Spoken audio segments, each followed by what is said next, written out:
groot bid saam. Vader, ek dank U vir die voorreg wat ons het om hier by mekaar te wees, om U naam aan te roep, om vir U lof te kan toesing en om te kan luister na wat die woord is wat U voor wil bring.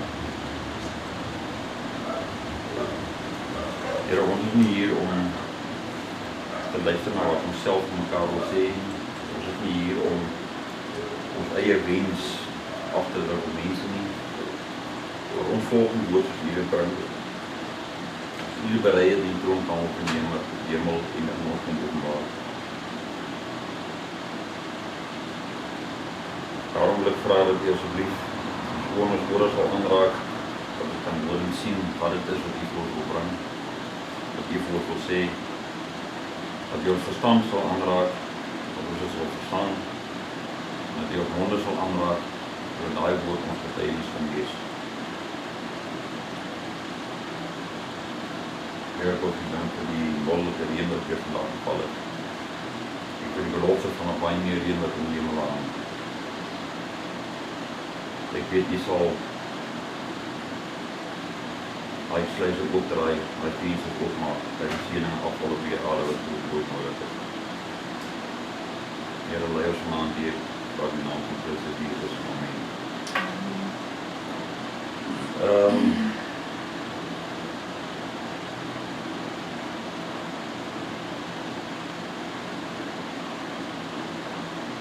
Ek het my Bybel is op hier by Johannes 12. Hier is wat geweldig baie verse wat gehighlight is.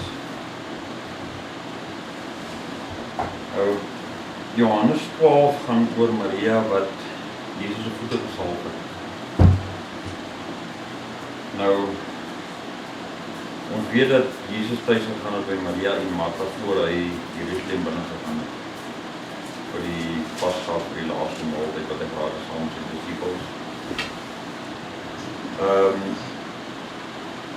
En daar is baie dinge wat ons kan leer uit eerstens Martha en Maria en dan die dinge wat Martha gedoen het, die dinge wat Maria gedoen het. Martha was 'n homemaker, kos gemaak, netjies plek netjies gehou, afgestof, skoongemaak, die gaste ingemooi, kom sit en sy was 'n tipiese gasvrou. En in Johannes 12 is dit presies wat Martha gedoen het.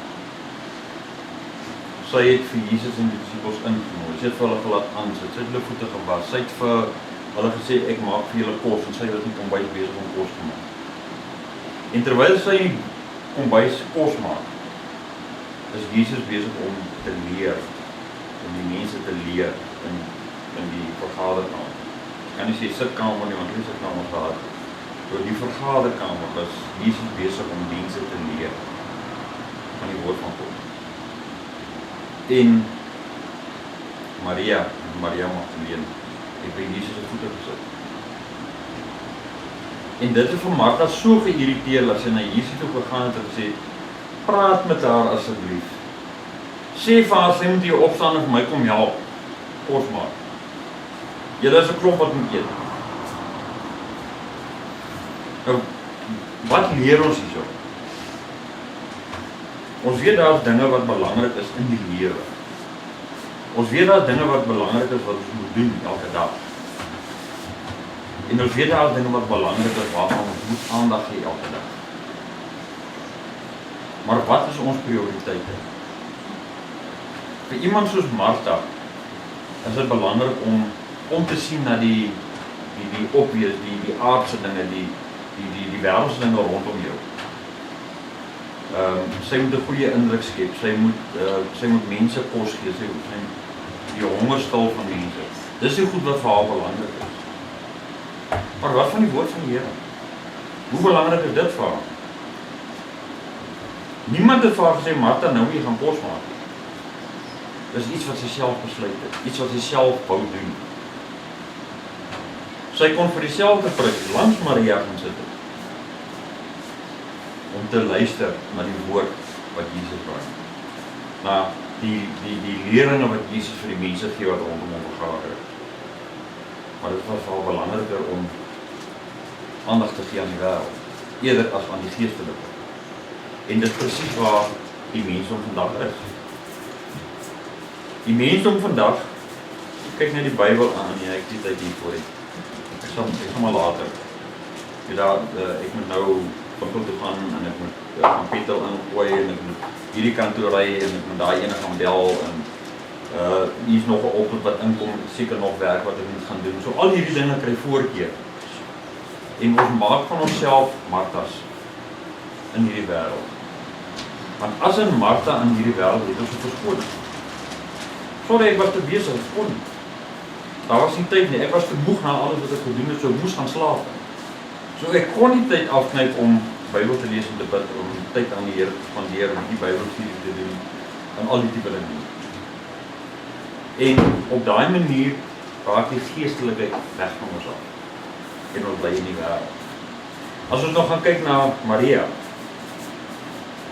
Maria het vir Jesus gesien inkom.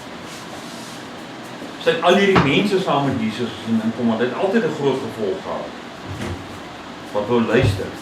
Meer van hulle was nuuskierig om te sien wat 'n wonderwerk gaan hy volgende doen. Eerder as na die woorde wat hy spreek, maar hulle het gesit en geluister na die woorde wat hy spreek. En Maria het gedink, hier is my kans om 'n bietjie meer te leer. Hier is my kans om geestelik sterker te word.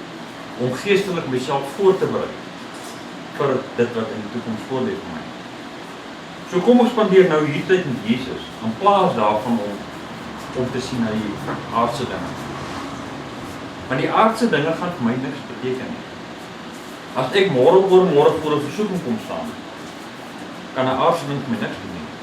Maar 'n geestelike ding kan my sterk maak en ek kan daai versoeking bekom. Ek het al baie daaroor gepraat. As Jesus nou op die wolke verskyn. Dit is mooi bewolk buite. As Jesus nou by wolke verskyn, wat gaan ons reaksie dan wees? Plaas ek maar liewer meer tyd in die Bybel van die Here, plaas ek meer tyd op my knieë deurgebring het. Nou bly ek agter en ek sien net al hierdie bliksemstrale soos die geredde siele opskiet hemel toe. Want dis wat gaan gebeur. Ek het al baie daaroor gepraat, dat as ons kyk na die tydlyn wat die Bybel van Genesis tot Openbaring voorstel, dan is ons hierdie skepping einde se kant.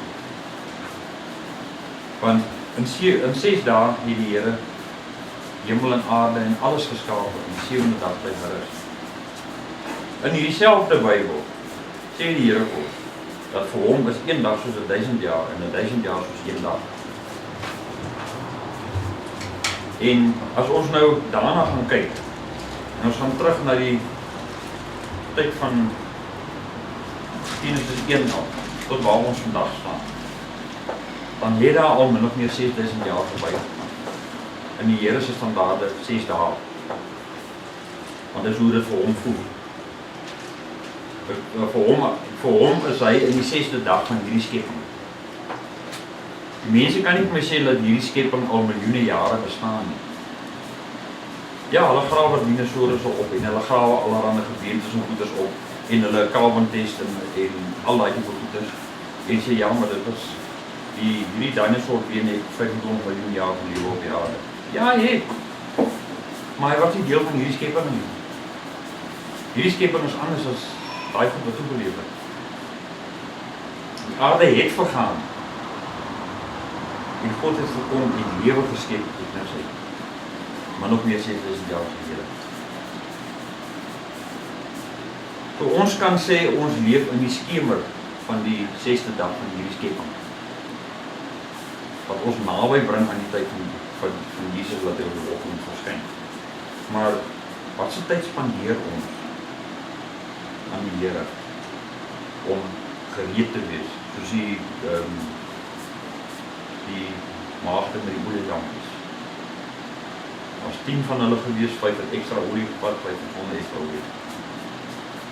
En die 5 wat ekstra olie gevat het, was gereed vir die bruidegom.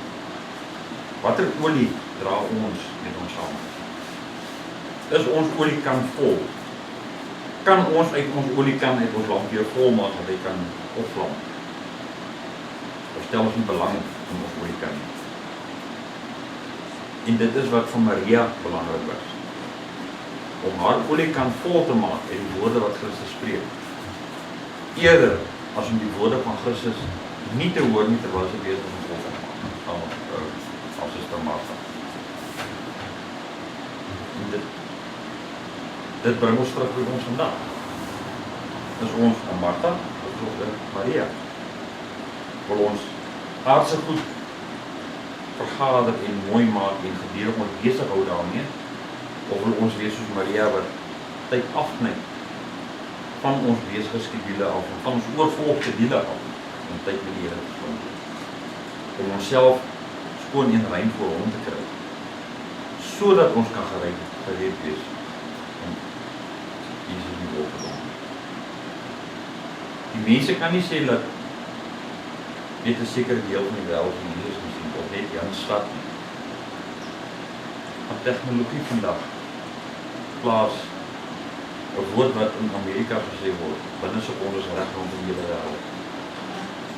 Dis televisie en satelliet en internet en selfone en Twitter en tweet en WhatsApp en weet nie wat se gelede nog alles nie, maar dis daar. Toe binne met die klap van 'n vinger is Jesus reg rondom die wêreld sigbaar. En almal gaan hom sien. En dan gaan ons vir onsself afvra, Martha of Maria? Wyse maagde of dwaase maagde? Wie is ons? Waar bepaal ons onsself? As ons verder gaan hierso.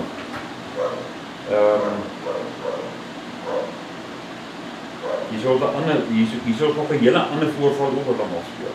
Daai potjie salf wat Maria gehad het, wat sy Jesus se voete mee gesalf. Dat is narkos salf.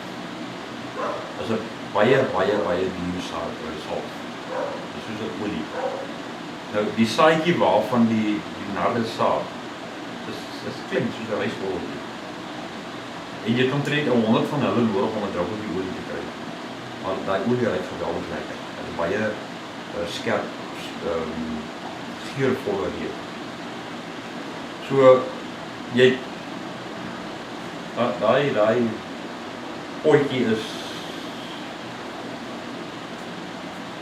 pas in my hand. En sê wat nog my hand pas nie, maar hy pas in my hand. Ja, hoor jy nou, van alabaster gemaak. Nou alabaster is 'n tipe klip. En wat hulle gedoen het met alabaster, hulle het 'n gat in hom gemaak. Hulle het hom nie uitgehol nie, hulle het net 'n gat in hom gemaak. En daai openingie was vol olie gekom. Nou in daai jare is hulle daai bietjie olie gegooi vir 5 pennings. 5 pennings in vandag se tyd is omtrent R50.000. En nie meer nie. Dis wat daai bietjie olie gekos het. En Maria het by Jesus gesit, sy het hierdie alabaster fles gebreek. En daai olie op Jesus se voete gesmeer, dat die hele vertrek daaraan gereik.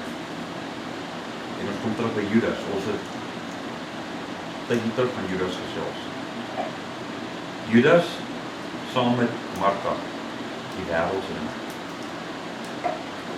Judas het beklei, want hoekom het sy nie keer daai nardes salf gaan verkoop en die geld vir die armes gegee, maar die armes kos gehad. Want hoekom ons vanaand lekker gaan eet? Dit is waaraan Judas gedink. Want Judas was ook die een wat die beursie van die disippels gedra het. Hy het die geld beheer. So hy het alles in rande en sente gesien. En hy wou gehad dat daai olie moet verkoop word. Dan kon hy die geld gevat het en hy kon bepaal dat gee hy vir die armes. En die grootste deel af met sy eie sak gesteel. Want hy het by die disippels gesteel. Dit is ook in die Bybel. Hy was nie eerlik nie. En weer eens kom Jesus tot die reding van Maria, wat gekies het om by sy voete te kom sit. Want Jesus sê te vir Judas, die armes het julle lewenslang by julle, waar julle hulle kan versorg. Vir my baie keer nie altyd nie. So los haar. Want Jesus het ook geweet hoekom Maria sy voete sit en salf. Want hy het geweet hy is op pad na sy dood toe. En hy het geweet hy gaan in 'n graf gelê word en hy gaan nie gebalsem word nie. Want daar is nie tyd daarvoor nie. Daar gaan nie tyd wees nie, want hy word gevang die dag voor die Pasga. Die Pasga is 'n spesiale Sabbat in die middel van die week, waar niemand enige werk mag doen nie. So hy was gekruisig net voor die Pasga. Toe die son sak, of besig is om te sak met die Pasga. Toe hulle hom van die kruis af, want die lijk mag nie na son onder op die kruis hang nie. Lijk afhaal en in die graf van bere en die Pasga het verby gegaan. En die dag na die Pasga het Maria, Jesus se moeder, gegaan om al die kruie en balsems te koop wat nodig is om die lijk te balsem. En sy het by die huis gaan neersit, want sy moes reggemaak het vir die normale Sabbat. Want die Pasga was 'n spesiale Sabbat, Woensdag, Donderdag, sy ook Vrydag, son onder was die gewone Sabbat. Maar sy weet eens nie mag werk nie. Sy was by die huis gewees, die Sabbat weer gegaan. En vroeg die oggend, die eerste dag van die week, sy gehardloop graf toe.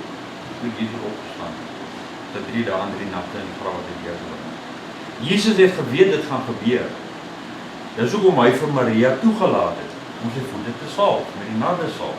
Want dit is die enigste begrafnisvoorbereiding wat hy ooit in sy lewe deurstaan het. Hy bietjie nardesolie wat op sy voete gesmeer is. En nou kom ek weer terug na ons toe vandag. Hoeveel alabasterflesse het ons al gebreek om daai kosbare nardesolie uit te kry om Jesus se voete mee te salf.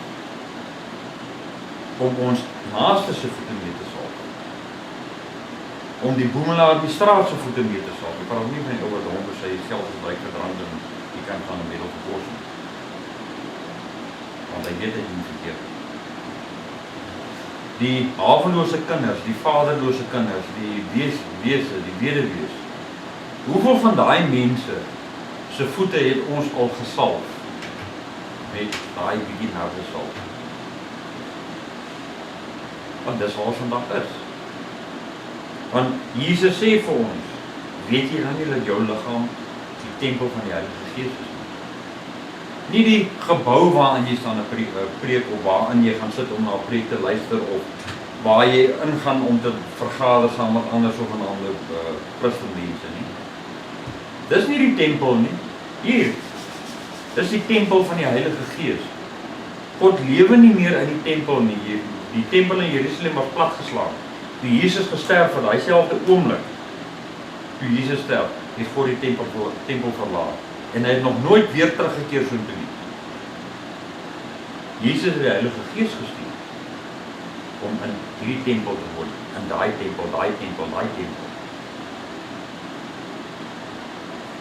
En dit bring my terug by hoe ons die tempels rondom ons hanteer. As daai tempel in tekort het, wat doen ek met daai tempel? Ek vra vir iemand anders, gaan werk vir jou geld. Ek is nie die bank nie. I'm not Rockefeller and the other fella. Dis die reaksies wat ons het as 'n tempel wat tekort het na ons toe kom. In plaas daarvan dat ons daai tempel seën, jaag ons hom weg. En dan kom my tempel in die moeilikheid. My tempel het 'n tekort. Nou wil ek gaan en by die ander tempels gaan aanklop. Wat gebeur dan? Ek gaan my ou. Jy moet 'n pastoor gestaan op jou knie en bid dat die Here jou gee. Dis die reaksie van mense. En hoekom is dit die reaksie van mense? Want hulle wil nie tyd aan die voete van Jesus deurbring nie. Hulle wil nie soos Maria by die voete van Jesus gaan sit en luister na wat hy sê nie. Hulle stel nie belang om dit te hoor nie. Hulle wil nie weet wat dit is wat hy sê nie. Hulle wou nie geassosieer word met enige iets of met enige iemand wat uit die Bybel voorlees of uit die Bybel aanhaal of Christus op hulle lippe dra of die getuienis van God op hulle lippe dra. Hulle wil nie, hulle stel nie belang nie. Dis nie cool nie, dit hoort nie. En die evangelie gaan verlore vir die mens word. Redding gaan verlore vir die mens word. En niemand, maar niemand is gereed om Christus in die Bybel te moet gaan. Ons moet by 'n punt kom in ons lewens waar dit vir ons belangrik is om te weet wat verwag God van ons, wat verwag Christus van ons en wat is die doel van die Heilige Gees in ons lewens. God het elkeen van ons 'n paadjie klaar uitgelê. Hy het elkeen van ons se standaarde klaar daar gestel. Maar die keuse berus by ons. Want oor keuse het God absoluut geen invloed nie.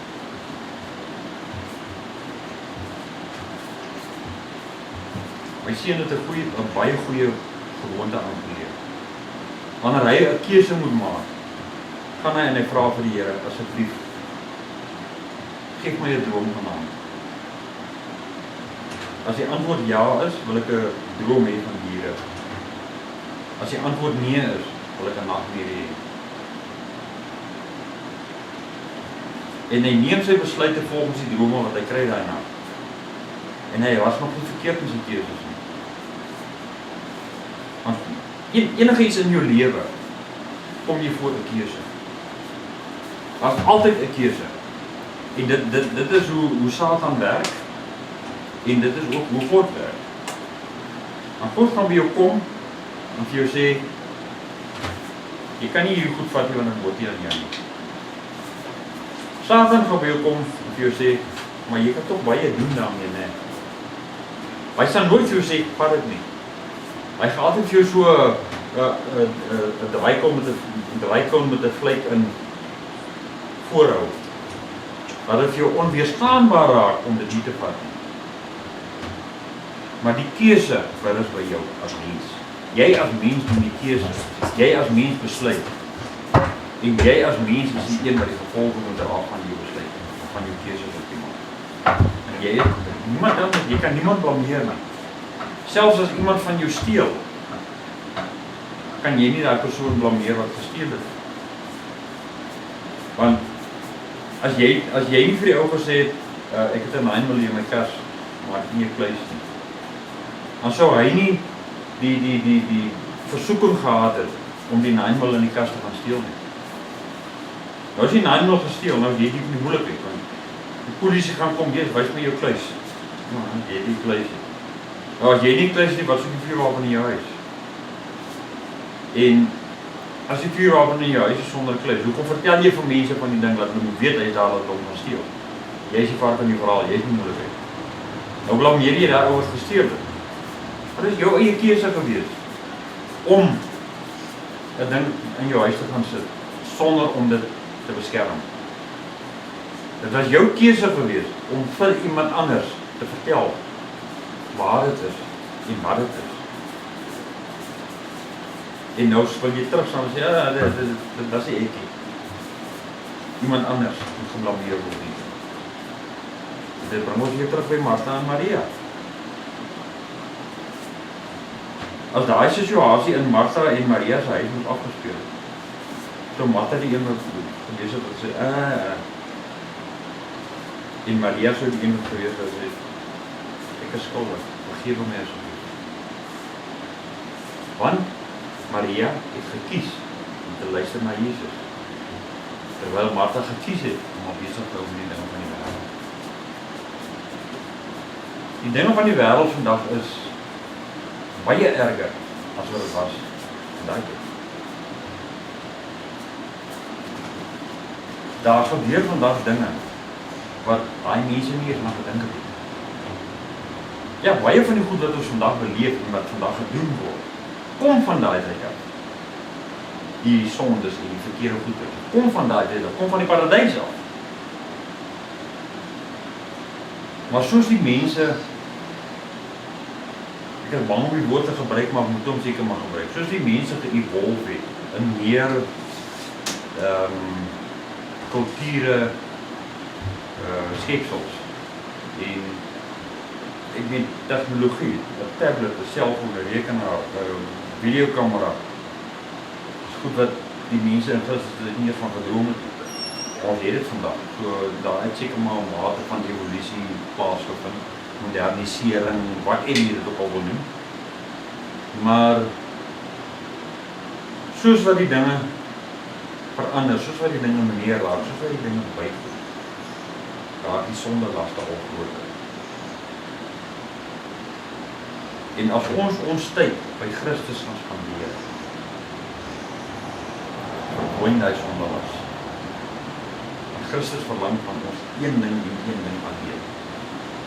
Dat ons mekaar sal lief hê soos hy ons lief het. Want in sy liefde word die sondes bedek. Jy kan nie sondig as jy in Christus se liefde staan. Jy kan nie voor 'n rekenaar gaan sit en ondeurraak. Jy kan nie in Christus se liefde begeer nie. Jy kan nie in Christus se liefde steel nie. Jy kan nie in Christus se liefde moord nie. Jy kan nie in Christus se liefde afgunstig wees nie, of jaloers raak nie, of skinder, of sleg praat, whatever jy dit wil doen. Waarna jy ook al kyk. Wat die sonde ook al is waaraan jy kan dink. In die liefde van Christus kan jy dit nie doen. Want die liefde van Christus is onvoorwaardelik en oneindig. En dis wat hy van ons wil hê. Sy liefde. Sodat ons in harmonie kan saamleef. Sodat ons mekaar kan verdra, mekaar kan opbou.